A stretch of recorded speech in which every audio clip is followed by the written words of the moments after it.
use all your trust, because based on a picture, and you know that these days you can manipulate pictures and movies, by the way, with these, you know how they recognize faces and all, I don't really know how it works, but you can totally make a movie thinking that it's that person, because the computer recognizes the face and can make a false face with all the expressions and everything. So don't trust pictures. Really, don't trust them. But just imagine what would happen. You find that photograph in his pocket. Or the other way around, you know. You're a wife and there with your partner, and then it's a male that, yeah. Would you first think, maybe it's his sister?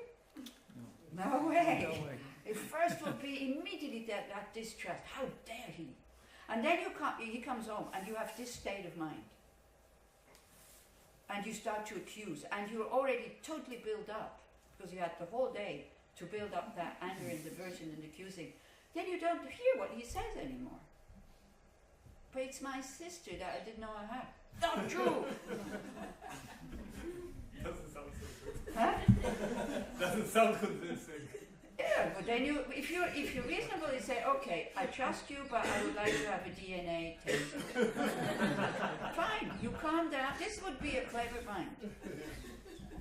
And if it's true what he says, I'm sure he says, no problem, let's go make DNA tests. But your anger destroys the whole situation, and it could have been a sister, and you throw the person out of your house. This is what we do. So seeking samsaric pleasures is the door to all sorrow. That's samsara. It's the door to all suffering. They are uncertain, cannot be relied upon. Recognizing these shortcomings, please bless me to generate a strong wish for the bliss of liberation. So we see, as long as I am in samsara, this deep wish to have lasting happiness that everybody has, unfortunately. See, if we wouldn't have it, it would be okay. We would be peaceful and happy and content. But because we have it, and because we have human intelligence, then we start to do all kinds of stupid things in order to fulfill that wish for lasting happiness in things that by themselves are impermanent. So how can we find lasting happiness in impermanent things? But that's what we do. And we don't give up. We are like the person who is thirsty, sees the Fata Morgana that appears like water. This Fata Morgana exists, but not as water, but as illusion, as appearance of water. It is empty of being water. It appears why? Because it's a dependent arising of heat and other conditions being there, plus a mind seeing it. You think there is a Fata Morgana if nobody looks at it? People are so deluded that sometimes they say yes.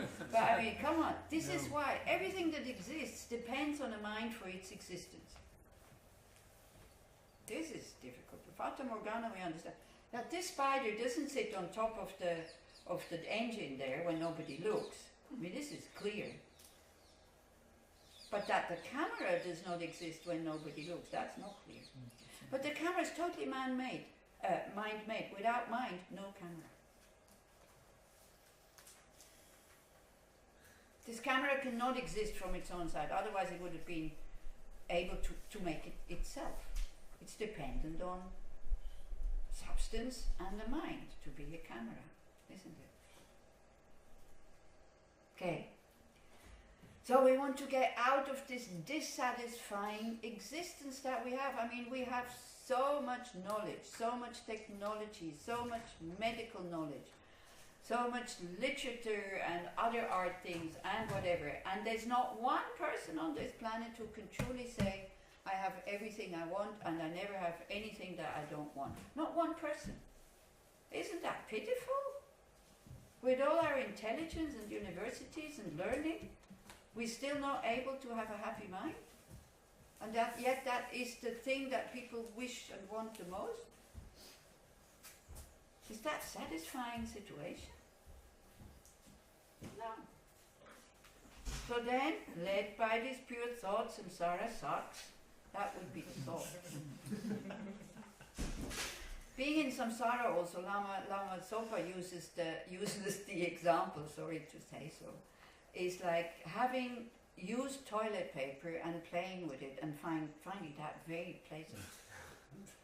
when you could have so much higher pleasures of a peaceful mind. A mind which is free from all negative emotions.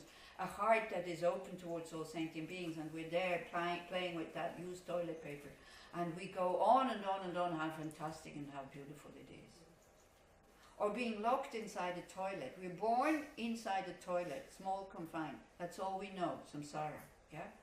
So we don't know that there's a world out there. So we don't even try to get out. Even people shout from outside, come out, it's beautiful. Say, oh, I like my toilet here. It's okay. Sometimes it stinks, then I just spray a little bit. Sometimes I want to change the colors of the walls, so I start to paint them. I hang up nice pictures. I'm quite content. You see, we say that because we don't know where we're not afraid of where we're going to end up next life, because it's true. That is our problem. Our life does have a lot of pleasant moments, and this is why we get attached to it. And then we're not seeing the dangers of it.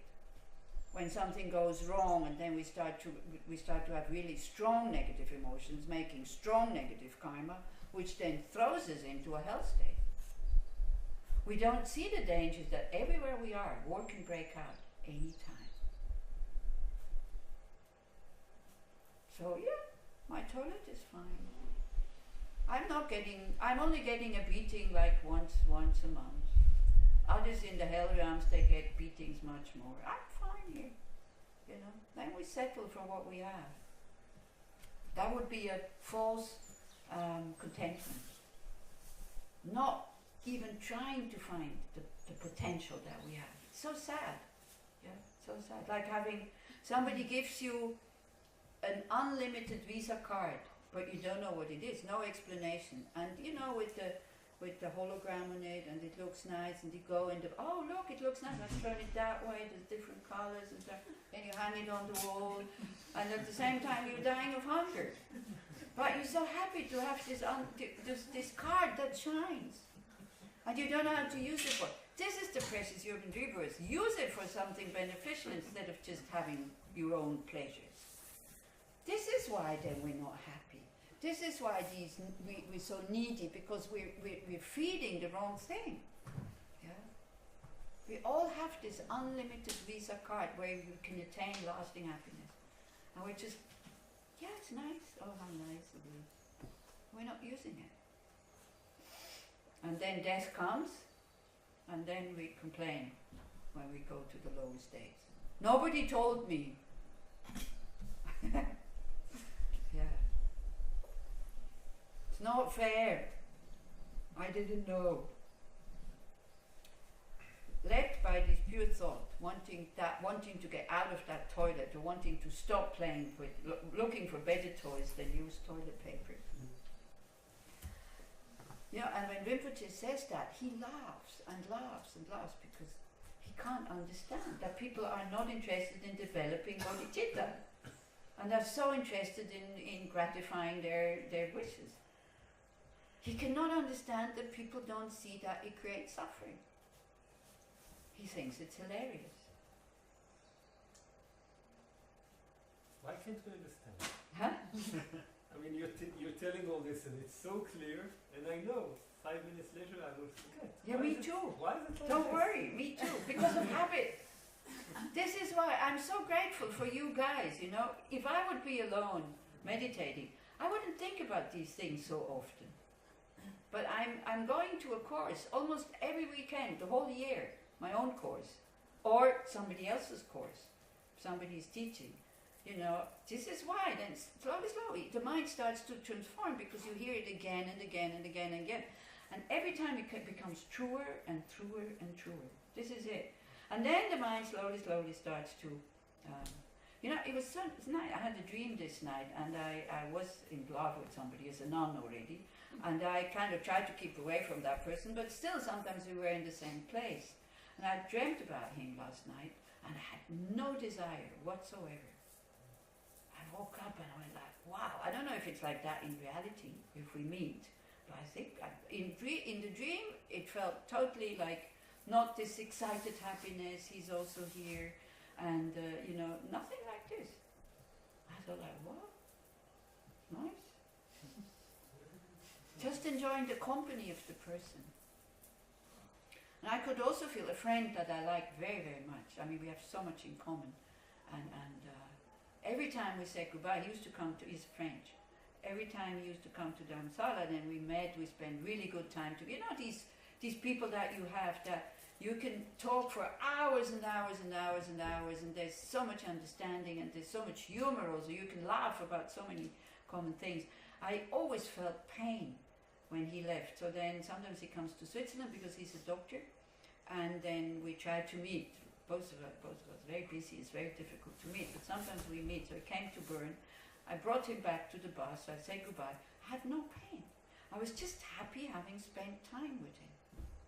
It's so liberating when you start to really be able to appreciate people the way they are. For the moment you have them, they go, you wish them all the best, there's no pain. And we think then that we become indifferent. You don't become indifferent. You become much less stressed.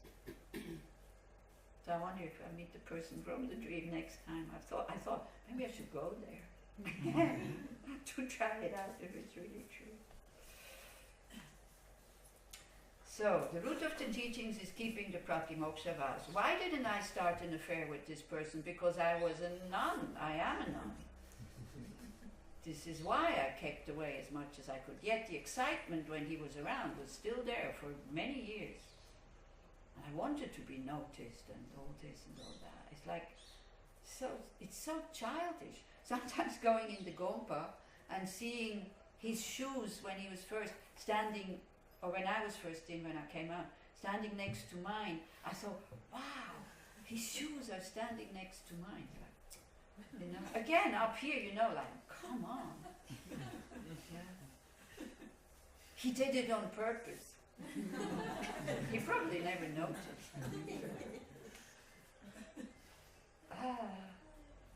It's so silly. But this is, habit. This is what I mean. So clear. But the other habit of self-cherishing is so strong. So strong. So strong. It's the same, you know, like things that happened in the past that were very strong, you can remember them. Things that you met the person once, you forget their face, their name and everything. So this is why we have to familiarize the mind with these facts again and again and again and again. And I think it's our arrogance a little bit who ask why doesn't it work? Because we think that knowing it intellectually is enough. We don't hear when they say you have to hear the teachings, you have to think about the teachings, you have to understand them, and then you have to meditate on them. We don't understand, we don't hear this, we don't want to hear. It should be quick for me. We have the knowledge of hearing and maybe contemplating, but that's not enough to transform. We don't have the wisdom of meditation yet. Yeah. Then that's what we did yesterday here. Just as I have fallen into the sea of samsara, so have all mother migratory beings. Please bless me to see this, train in supreme bodhicitta, and bear the responsibility for freeing migratory beings. So what we didn't do yesterday was the practice of Tonglen, giving and taking. So the last step of this, if you go to page 9, 6 or 7 or something. Page 9.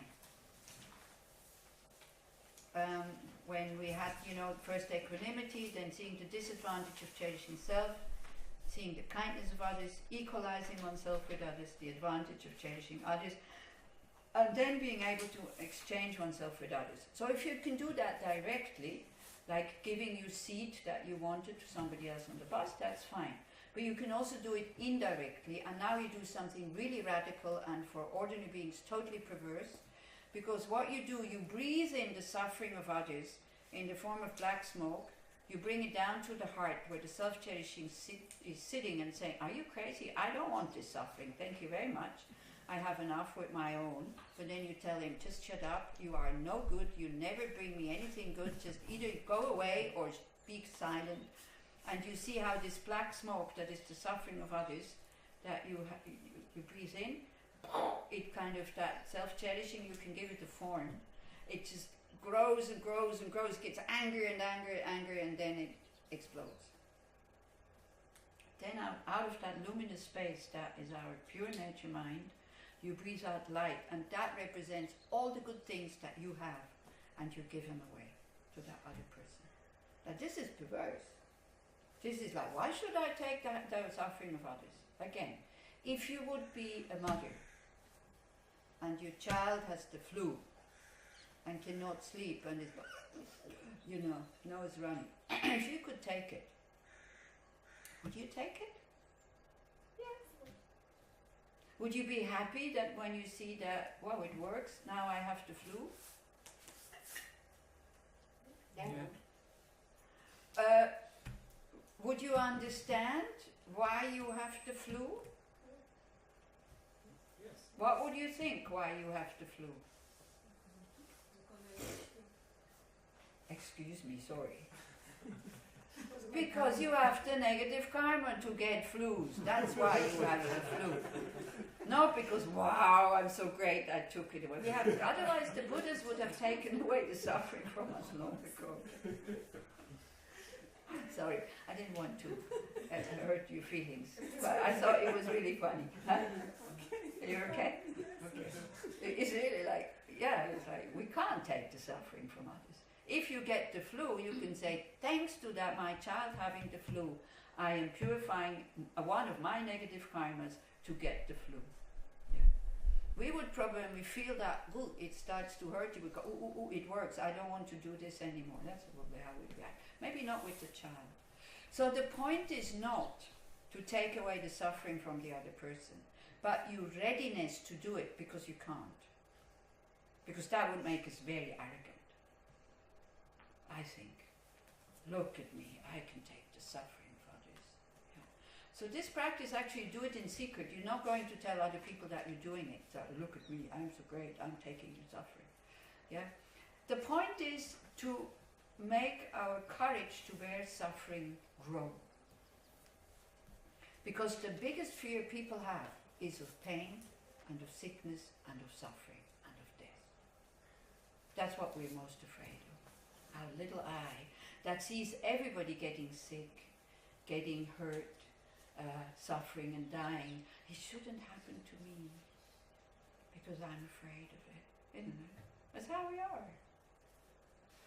So then we say, bugger, I'm going to have to go through these things anyway. Let me have it, let me take it. Let me experience on behalf of it. Let me experience it on behalf of them.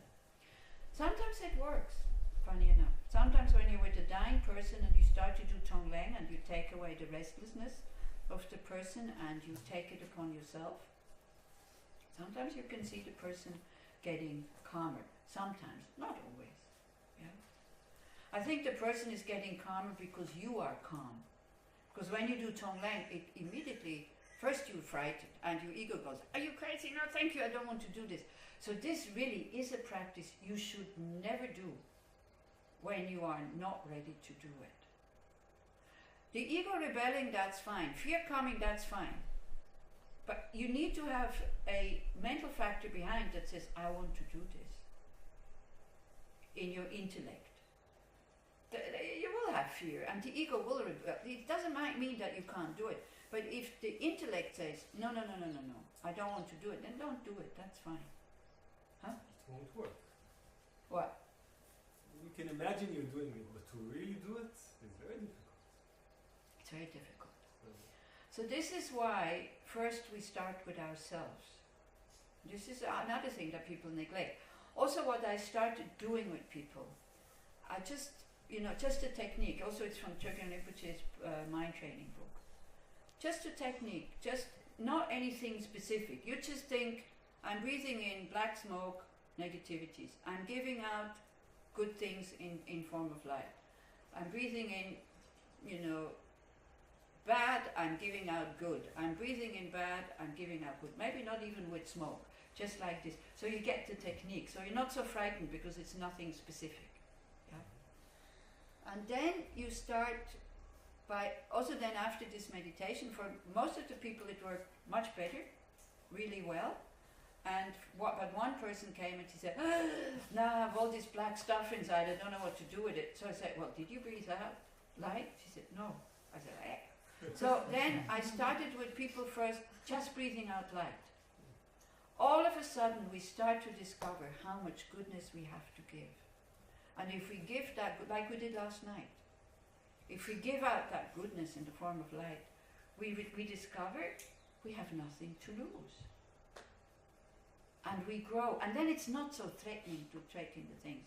So again, you go in steps. So first you do it with your future me, I, self. The one from after lunch. Or the one, if you really don't like the food, I don't know, nobody has complained about food yet. But for example, you really don't like the food, but you know you have to nourish your body. So you take the suffering of the future self who sits there with a totally depressed mind because of the food, and you take that, your own suffering. You bring it down to the self-cherishing because that one is creating the suffering, and you give yourself all the things you love, gelato, ice cream, cakes, steaks, hamburgers, vegan, don't know what,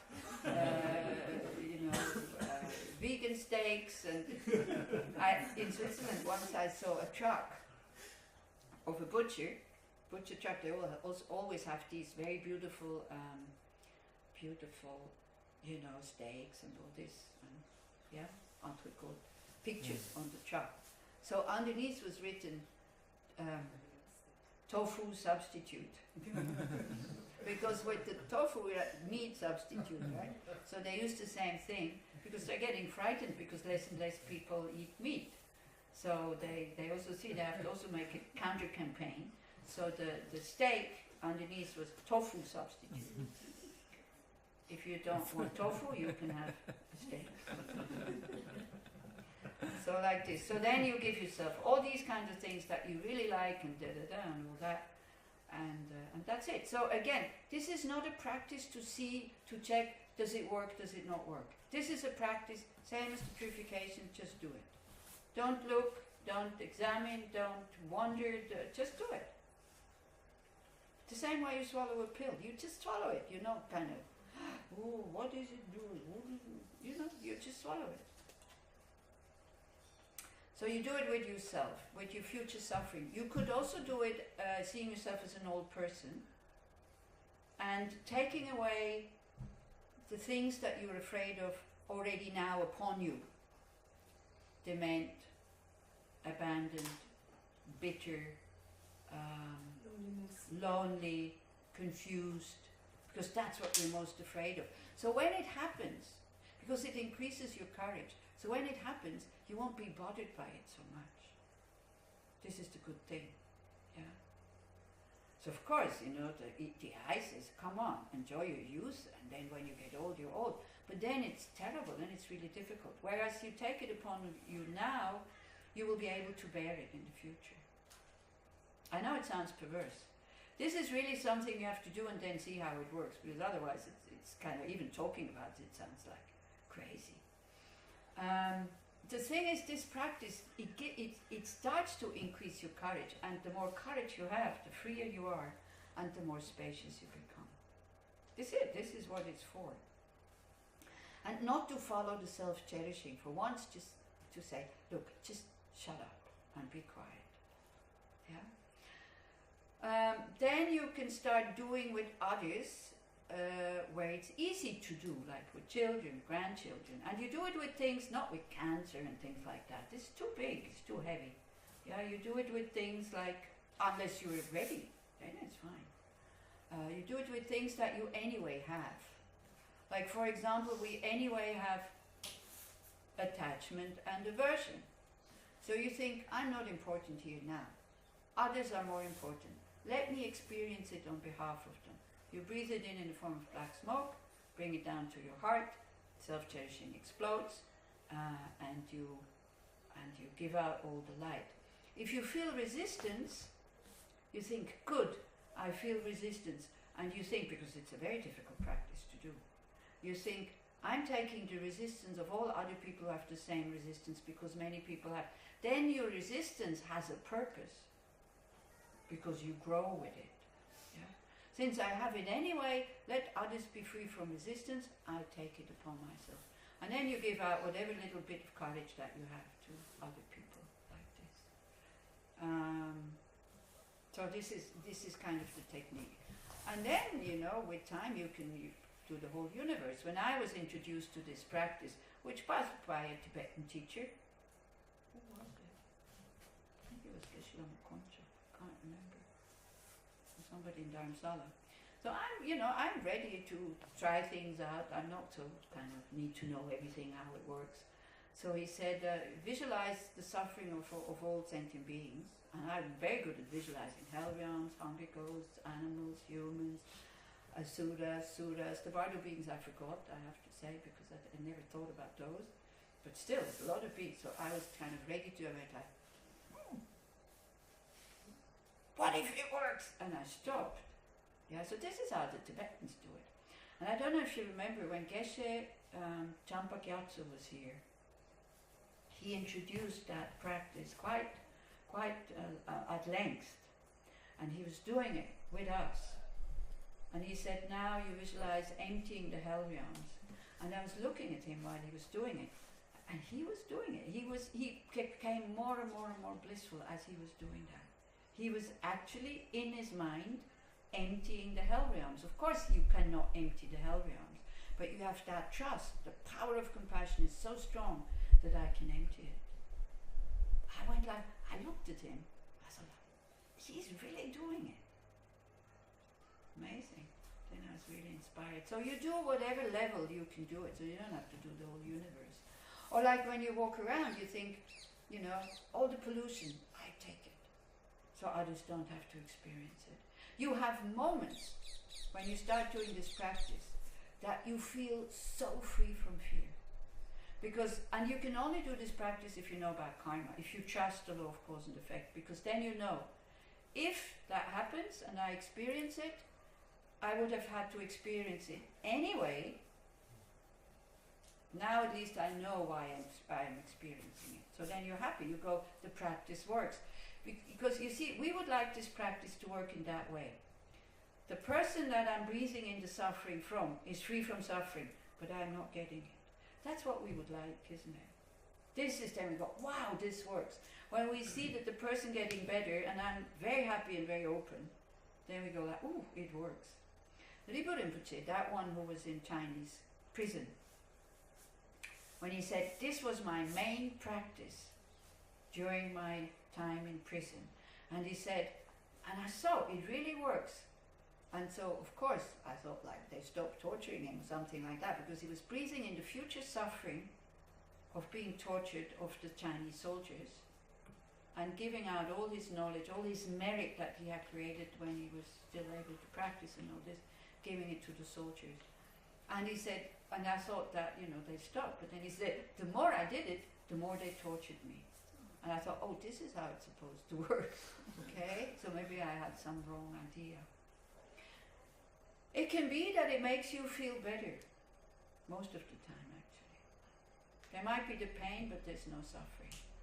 One point in India, we had in Bodh in the clinic, we had a man that had poured kerosene over himself. They always say it's an accident, but it wasn't, because he had kids, a wife, he didn't find a job, he couldn't nourish his family, he was so depressed, so he poured kerosene over himself and he put himself alive.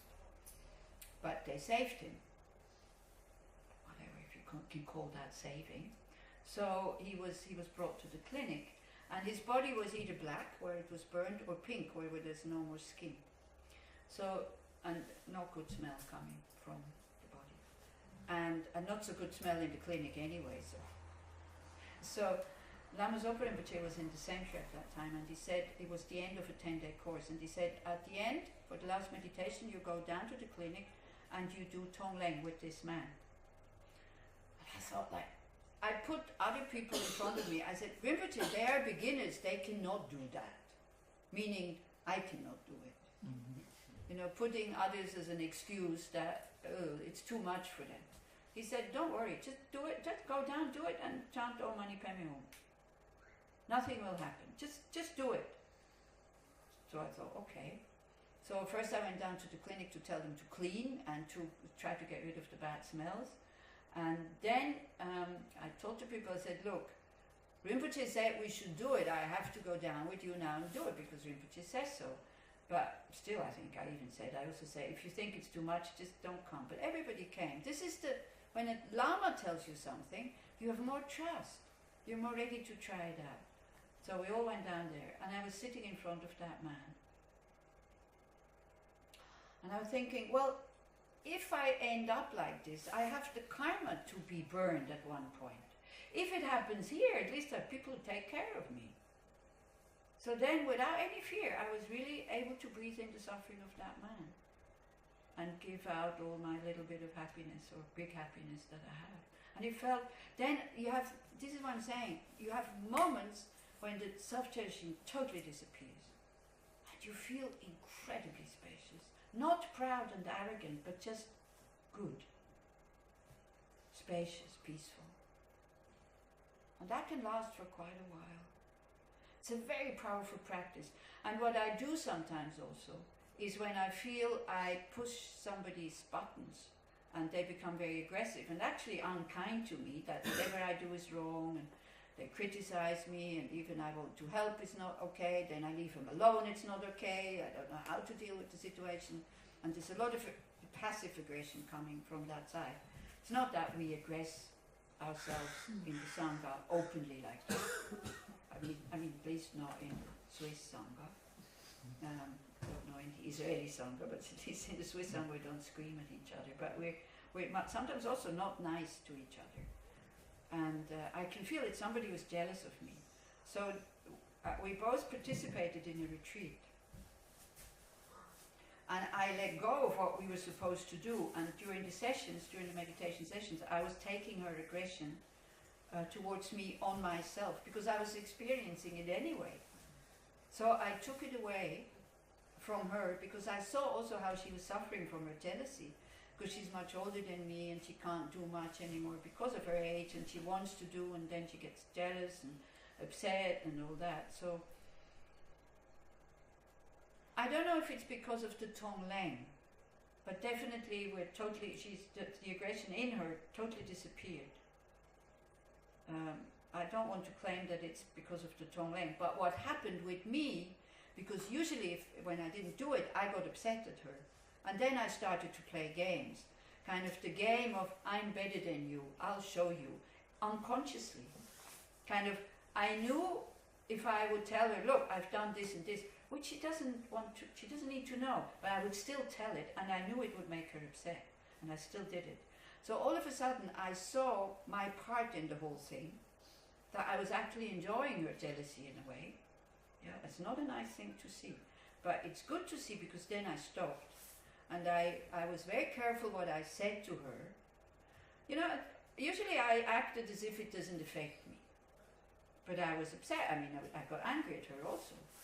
Then as I started doing this Tonglen practice, there was no anger towards her coming up. And that felt so good. And at the end, it was like, also I was a bit manipulative, I have to say, because I was the one who was arranging transport after the retreat.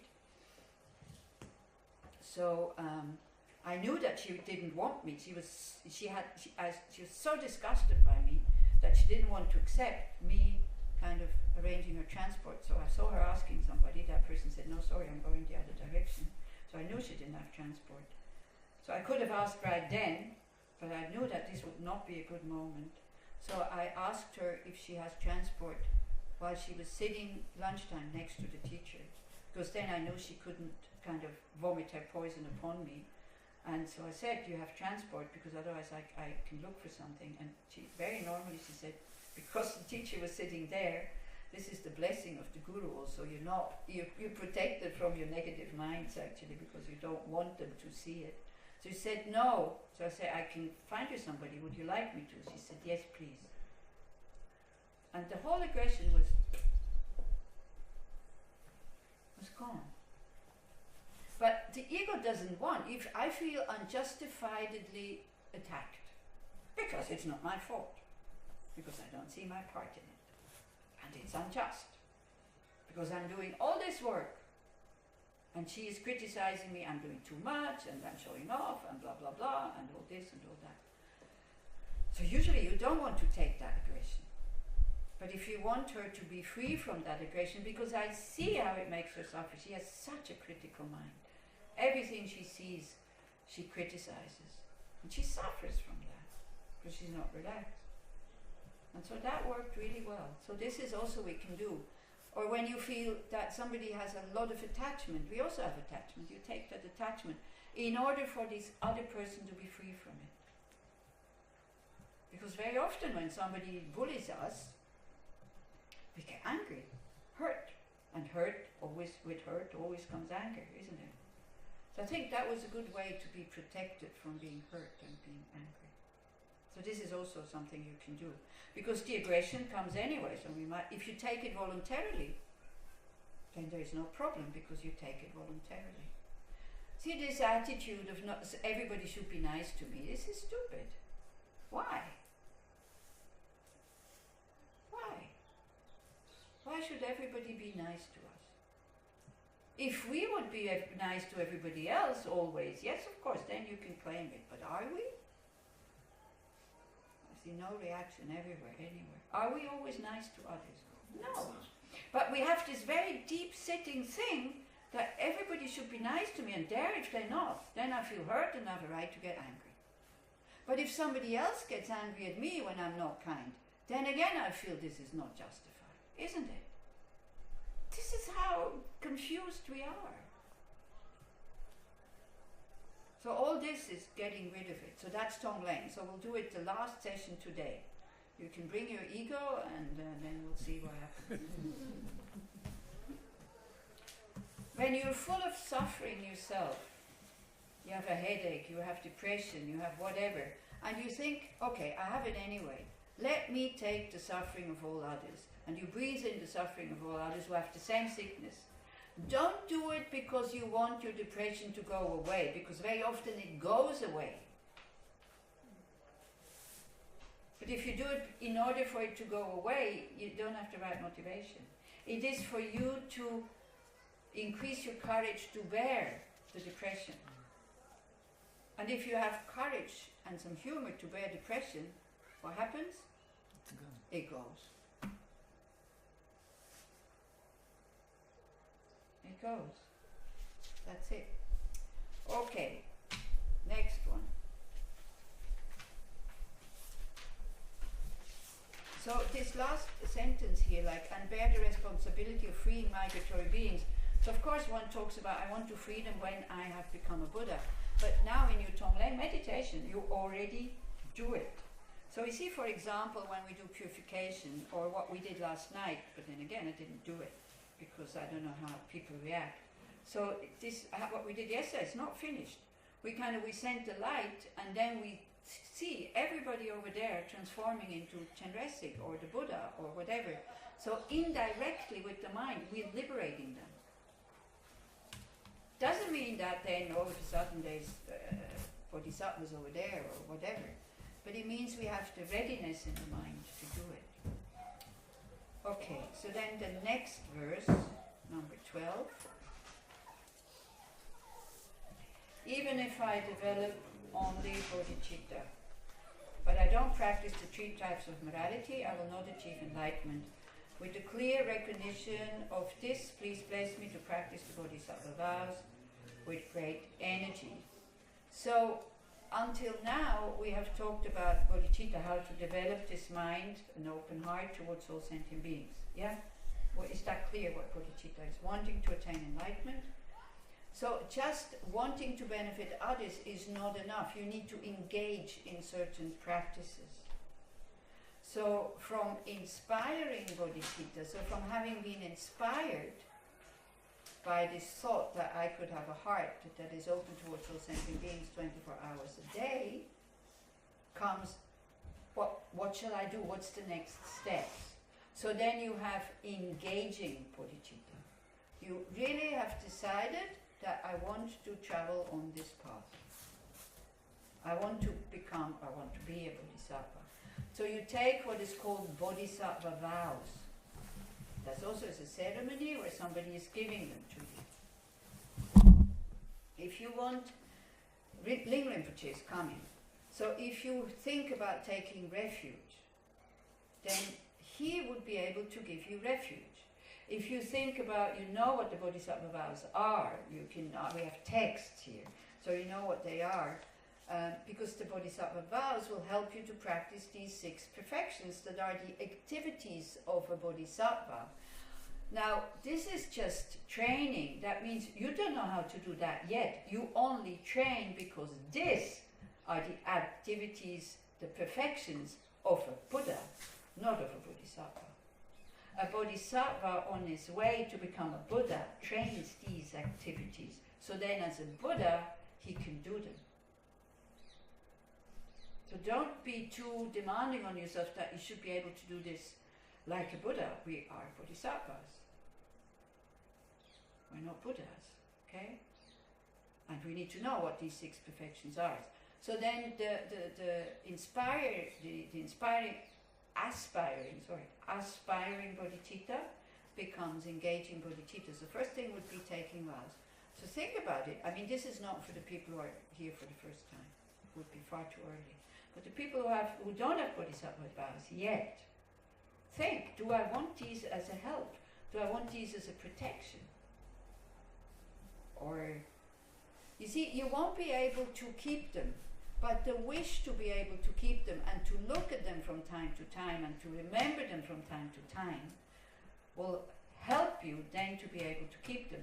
If you can't keep them, you don't need the vows. We take vows when we want to be able to transform and to keep something. Then we take vows to take away the possibility or to take away too much freedom to not living up to our standards. This is why we take vows, because we have decided I want to live up to certain standards. I can see that I'm not able to do it, therefore I take vows. And the vows will give me the freedom not having to make a choice. You see, when we hear vows, we go like, ooh, vows. Vows give you a lot of freedom. You know, the towels, I love the towels they have here because they're exactly the right thickness that I want, because I don't like these thick towels. Now, having a vow of not to steal, I don't need to think, should I take this home with me? It's no. I fall in love with somebody else, I have a vow of celibacy, it's kind of no. It's very clear. And me, I chose these standards. They were not given by somebody else. I knew what I was doing when I became a nun. I looked at the vows. I said, yes, this I want to be able to keep. Still, some of them I still can't keep. But I purify, and then I take the vows again, and again, and again, and again. And these bodhisattva vows, you take them every morning, for example. There's a special thing that you say. You become aware of what you're doing, you take them every morning. And you start to become more and more aware of it, until then it becomes your mode of conduct naturally. This is what vows are for. To give you the freedom of the nagging mind, who wants something although you know it's not good for you. You can just say, come on, shut up.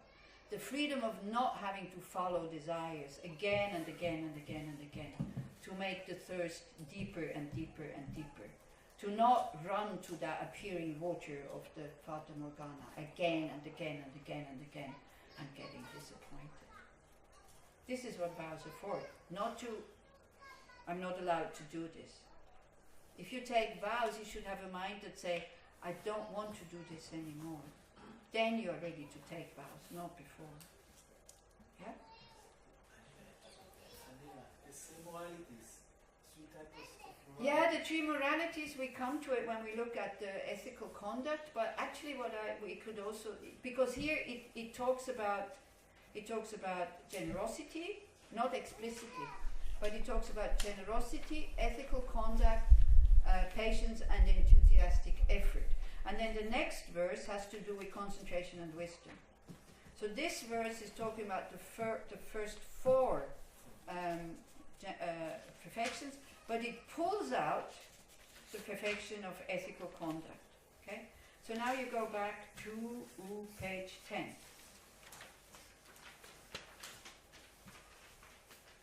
How am I doing with the time here? Where exactly? Anyway, I go on until 11 again.